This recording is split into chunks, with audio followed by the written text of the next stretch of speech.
चीन ने पिछले 2 दशकों में पड़ोसी देशों के कई हिस्सों पर आक्रामक तरीके से अपना दावा किया है, जिससे चीन के साथ कई देशों में के युद्ध छिड़ने का खतरा काफ़ी बढ़ गया है।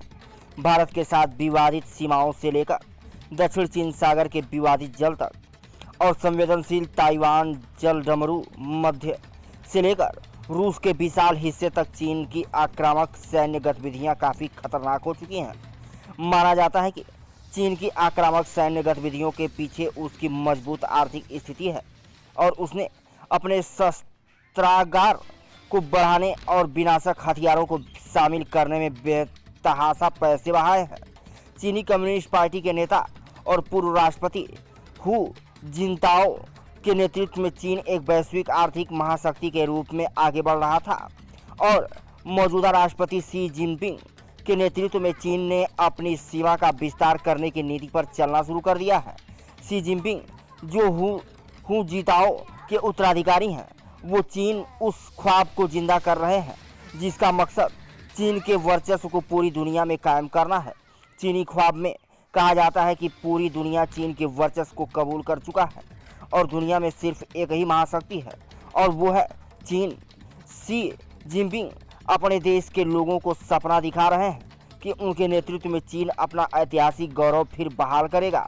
हालांकि अभी तक चीन की जो भी सैन्य कार्रवाइयां रही हैं वो ताइवान के आसपास ही केंद्रित रही हैं, लेकिन 2013 में पीपुल्स रिपब्लिक ऑफ चाइना में दूसरा सबसे बड़ा राज्य संचालित media outlet China news service के एक खतरनाक खुलासा किया था। चीनी अखबार के अगले 50 वर्षों में चीन निश्चित रूप से यह युद्ध 6 युद्ध लड़ेगा शीर्षक वाले खेल लेख में 1840 से 1842 के अफीम युद्ध के दौरान खोए हुए क्षेत्रों को फिर से हासिल करने की चीन के दृढ़ संकल्प का संकेत दिया गया है, ताकि उन क्षेत्रों को फिर से हासिल करने के चीन के दृढ़ संकल्प का संकेत दिया गया है ताकि उन क्षेत्रों को फिर से हासिल कर चीन अपने पुराने गौरव को फिर से हासिल करे। चीनी अखबार के प्लान को हल्के में नहीं लिया जा सकता है, क्योंकि इस रिपोर्ट के बाद से पीपुल्स लिबरेशन आर्मी ने अपनी शक्ति को खतरनाक स्तर पर बढ़ाना शुरू कर दिया। वहीं चीन के महत्वाकांक्षा पर जो शक्तियाँ अंकुश लगा सकती थी, चीन ने ऐसी शक्तियों को धमकाना शुरू कर दिया। इसके साथ ही 2013 में एक और चीनी फिल्म साइलेंट कॉन्स्टेंट्स के जरिए भी चीन ने पूरी दुनिया को एक संदेश देने की कोशिश की, जिसमें भी चीन के इस प्लान का खुलासा किया गया था। हालांकि विवाद बढ़ने के बाद बिना कोई स्पष्टीकरण दिए चीनी वेबसाइटों से इस फिल्म को हटा दिया गया।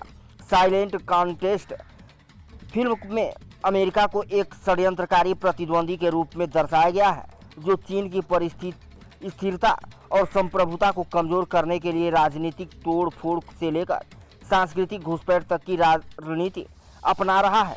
आइए जानते हैं कि चीन 2007 तक कौन कौन से युद्ध लड़ने की प्लान कर रहा है।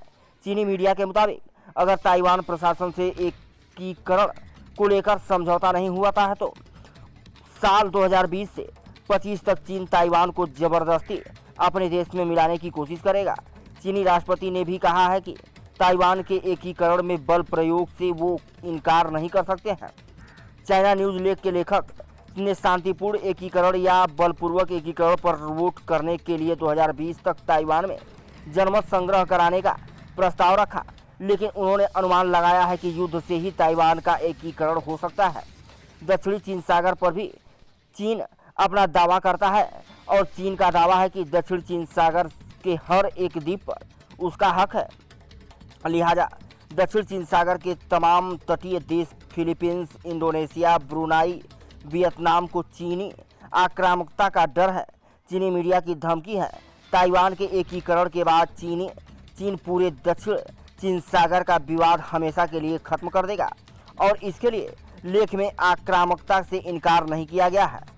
साल 1914 में शिमला समझौते के हिस्से के रूप में ब्रिटिश और चीनियों के बीच मैकमोहन रेखा पर बातचीत हुई थी, जिससे चीन और भारत के बीच एक कानूनी सीमा स्थापित हुई। इस संधि ने तिब्बत को आंतरिक और बाहरी तिब्बत में विभाजित कर दिया। मैकमोहन रेखा पर चीनी आपत्तियों के बावजूद इसका मतलब तिब्बत की स्वतंत्रता की मान्यता देना होता है। साल 1962 के भारत चीन युद्ध तक यह दोनों देश के बीच वास्तविक सीमा बनी रही।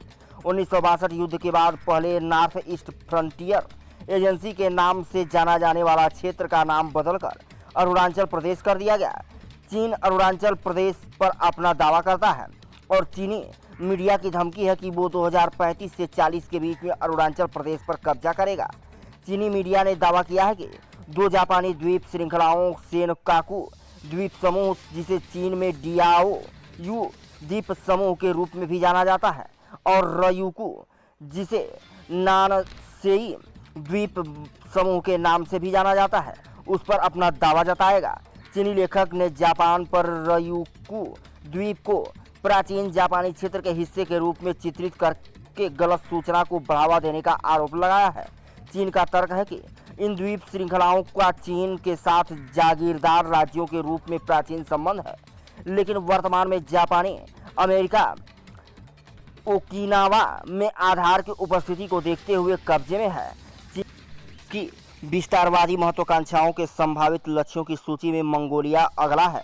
चीनी लेखक ने दावा किया है कि मंगोलिया, जिसे बाहरी मंगोलिया कहा जाता है, उनके क्षेत्र का एक अभिन्न अंग है, जो आंतरिक मंगोलिया के स्वायत्ता क्षेत्र के रूप में जाने जाना वाला चीनी प्रांत से अलग है। ऐतिहासिक बारीकियों के बावजूद, जिसमें 1600 के दशक में चीनी शासन की अवधि और प्राचीन काल में चीन पर मंगोल प्रभुत्व शामिल है,